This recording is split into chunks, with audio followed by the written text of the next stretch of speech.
Hi guys, today நம்ம இன்னைக்கு பார்க்க போகிறது ஒரு பர்ஃபெக்டான போன்லெஸ் ஃபிஷ் ஃப்ரை எப்படி பண்ணுறோன்னு பார்க்க போகிறோம். அதுக்கு முன்னாடி வீடியோவை பார்க்குறவங்க லைக் பண்ணுங்கள், ஷேர் பண்ணுங்கள், சப்ஸ்கிரைப் பண்ணுங்கள். ஒரு பர்ஃபெக்டான போன்லெஸ் ஃபிஷ் ஃப்ரை எப்படி ஸ்ட்ரீட் ஸ்டைலில் நம்ம பண்ணுறோன்னு பார்க்க போகிறோம். மறக்காமல் சப்ஸ்கிரைப் பண்ணிட்டு வீடியோ பாருங்கள். நம்ம எடுத்துருக்கிற ஃபிஷ் அமூர். அது கொஞ்சம் உங்களுக்கு காஸ்ட் ரொம்ப ஜாஸ்தி. பட் ஆனால் இதில் வந்துட்டு ஒரு பீஸ் எலும்பு கூட உங்களுக்கு வராது. தாராளமாக செஞ்சு குழந்தைகளுக்கு கொடுக்கலாம். மேபி இந்த ஃபிஷ் நீங்கள் வாங்கணும்னு நினச்சிங்கன்னா தாராளமாக நீங்கள் ட்ரை பண்ணுங்க. மஸ்ட்டு உங்களுக்கு ஒரு துளி எலும்பு கூட இல்லாமல் வெறும் போன் மட்டும் சிக்கன் மாதிரியே நம்ம ஃபிஷ் சாப்பிடணும்னு நினச்சிங்கன்னா மஸ்ட்டு நீங்கள் இந்த ஃபர்ஸ்ட் நீங்கள் தாராளமாக நீங்கள் ட்ரை பண்ணலாம். அட்டகாசமாக இருக்கும்.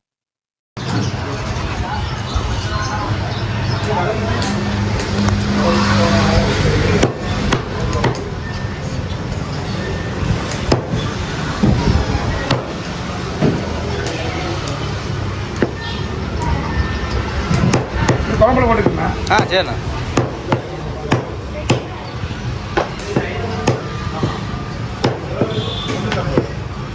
கட்டுறதே 2 தட்டிடுங்க. போனஸ் தனியாகவும் போன் இருக்கிற தனியாக கட்டி கொடுத்துருங்க.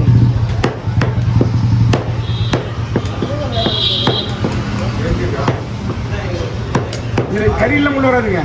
இந்த நெஞ்சு முள் இருக்குது, நீல முள் தெரியும் அது மட்டும் வருது. அது தனியாக போட்டு சரிங்களா? சரிண்ணா.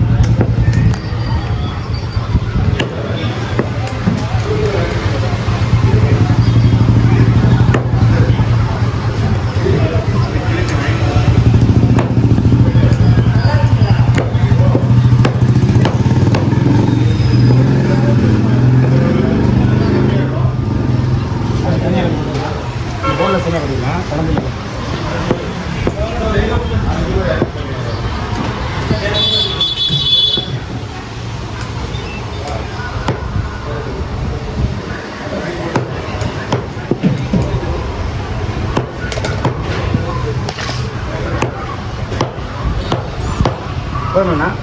போதும்.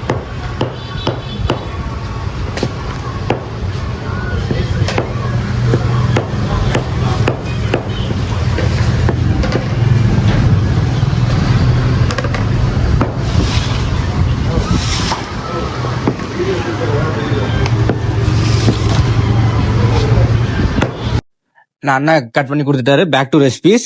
ஃபர்ஸ்ட் நீங்க என்ன பண்றீங்கன்னா, ஃபர்ஸ்ட் போன்லெஸ் ஃபிஷ்ஷை நல்லா போட்டு நல்லா வாஷ் பண்ணிக்கோங்க. நம்ம போன்லெஸ் தான் எடுத்துருக்கனால நீங்க உப்பு மிளகா பொடி எல்லாம் போட்டு நீங்க கழுவணுங்கிறதுலாம் கிடையாது. தாராளமா நீங்க அது 4 to 5 times வாஷ் பண்ணீங்கன்னா போதும். ஜிஞ்சர் கார்லிக் பேஸ்ட், அப்புறம் கொஞ்சம் டெர்மரிக் பவுடர், அப்புறம் கொஞ்சம் தேவையான பட்டை கிராம் பவுடர், இல்லைன்னா ஃபிஷ் மசாலா, இது 3 போட்டுக்கோங்க. வேற எதாவது தேவையில்ல. இப்போ தேவையான சால்ட் போட்டு நல்லா இந்த இஞ்சி பூண்டு பேஸ்ட்டும் டெர்மரிக் பவுடர் சில்லி பவுடர் எல்லாமே நல்லா 3மே நான் சொன்ன மசாலா எல்லாத்தையும் மிக்ஸ் பண்ணினதுக்கு அப்புறம் நீங்க ரைஸ் ஃபிளார் போடுங்க. இந்த ரைஸ் ஃபிளார் போடுறதுக்கு முன்னாடி ஆயில் லைட்டா முடிஞ்சு ஆட் பண்ணிக்கோங்க. தேவைப்பட்டா ஆயில் போட்டீங்கன்னா கொஞ்சம் உங்களுக்கு சாஃப்டா வரும் உங்களுக்கு சில்லி. அதனால உங்களுக்கு நான் ஆயில் போட சொல்றேன். எப்பவுமே உங்களுக்கு இந்த மசால் போன்லெஸ் இது சிக்கனுக்கு இது பொருந்தும், ஃபிஷ்ஷுக்கு பொருந்தும். பட் நீங்க ஃபிஷ்ஷுக்கு போற மாதிரி இருந்தா இந்த அமூர் ஃபிஷ்ங்கிறது நெய் மீன் கேட்டகரி. உங்களுக்கு இதுல அதிகமான கீ உங்களுக்கு சுரக்கும். அதனால தான் இந்த மாதிரி மைன்யூட்டான மசால் போடுறேன். மற்ற மீனுக்கு மசால் ஆல்ரெடி நான் என் சேனல் நிறைய வீடியோஸ் போட்டிருப்பேன். அது நீங்க பாருங்க. அதுல எக்கெல்லாம் போடுற மாதிரி இருக்கு. இதுல எக்கு தேவையே கிடையாது. லாஸ்ட் நீங்க ஃப்ரை பண்றதுக்கு முன்னாடி லைட்டா நீங்க கறி லீவ்ஸ் போட்டு நீங்க ஃப்ரை பண்றதா பண்ணலாம். நான் இது கீ ஃபிஷ் கேட்டகரினால நான் அதெல்லாம் போடல. டேரக்டா போட்டு உங்களுக்கு நான் 10 to 15 minutes தான் நான் மேக்னேட் பண்ணேன். அதுக்கப்புறம் டேரக்டா லோ ஃபிளேம் வச்சு ஃப்ரை பண்ண ஸ்டார்ட் பண்ணிட்டேன். மறக்காம இந்த ரிசல்ட் உங்களுக்கு கிடைக்கும்னா அதே மாதிரி நான் பண்ற அதே எல்லா மசாலும் பர்ஃபெக்டா போட்டீங்கன்னா ரிசல்ட் பர்ஃபெக்டா கிடைக்கும். நீங்க மாத்தி பண்ணீங்கன்னா ரிசல்ட் மாறிடும் நண்பா. நான் ஏன் சொல்றேன்னா, மசாலா நான் போடுறத போட்டீங்கன்னா தான் உங்களுக்கு அவுட்புட் கரெக்டா வரும். நீங்க மாத்தி போட்டீங்கன்னா கண்டிப்பா டேஸ்டா இருக்காது. வேற மாதிரி போயிடுச்சுன்னா அதுக்கு நான் பொறுப்பு இல்லை. நான் பண்றது அப்படியே பண்ணீங்கன்னா பர்ஃபெக்டா இருக்கும். Low flame must. லோ ஃபிளேம்ல ஃப்ரை பண்ணீங்கன்னா தான் உங்களோட டேஸ்ட் பர்ஃபெக்டா வரும். ஹை ஃபிளேம்ல வச்சீங்கன்னா ஓவர் குக் ஆயிடுச்சுனாலும் டேஸ்ட் போயிடும். இல்லை பிலோ குக், அதாவது ப்ராப்பராக குக் ஆகலனாலும் பச்சை ஸ்மெல் அடிக்கும். நீங்கள் ப்ராப்பராக அந்த டெம்பரேச்சர் லெவலுக்கு தகுந்த மாதிரி லோ ஃப்ளேமில் வச்சு ஃப்ரை பண்ணிங்கன்னா எல்லா டிஷ்ஷுமே லோ ஃப்ளேமில் ஃப்ரை பண்ணிங்கன்னா பர்ஃபெக்டாக இருக்கும். ஏன்னா அது மொத்தமாக எல்லா டிகிரிலையும் வேகும். அதனால தான் மஸ்ட்டு நான் ப்ரிஃபர் பண்ணுறது உங்களுக்கு லோ ஃப்ளேமில் வச்சு ஃப்ரை பண்ணுங்கன்னு சொல்கிறது. இந்த வீடியோ உங்களுக்கு பிடிச்சிருக்குன்னு நினைக்கிறேன். அடுத்த வீடியோ பெட்டராக தர ட்ரை பண்ணுறேன். மேலும் தோட்டம் சீரிஸ் எவ்வளோ சீக்கிரம் கொண்டு வர முடியுமோ கொண்டு வரேன். இந்த ரெசிபி ஃபேமிலியை செஞ்சு சாப்பிடுங்க. தேங்க்யூ ஃபார் வாட்சிங். இந்த வீடியோ உங்களுக்கு யூஸ்ஃபுல்லாக இருக்குன்னு நினைக்கிறேன். நெக்ஸ்ட் வீடியோ பெட்டராக வரும். மறக்காமல் லைக் பண்ணுங்கள், ஷேர் பண்ணுங்கள், சப்ஸ்கிரைப் பண்ணுங்கள். இந்த வீடியோ சேவ் பண்ணி வச்சுக்கோங்க. அடுத்தடுத்த வீடியோஸ் உங்களுக்கு ஓரளவு சூப்பராக கொடுக்க ட்ரை பண்ணுறேன் நண்பா. தேங்க்யூ ஃபார் வாட்சிங். Bye guys. நெக்ஸ்ட் வீடியோ சந்திப்போம்.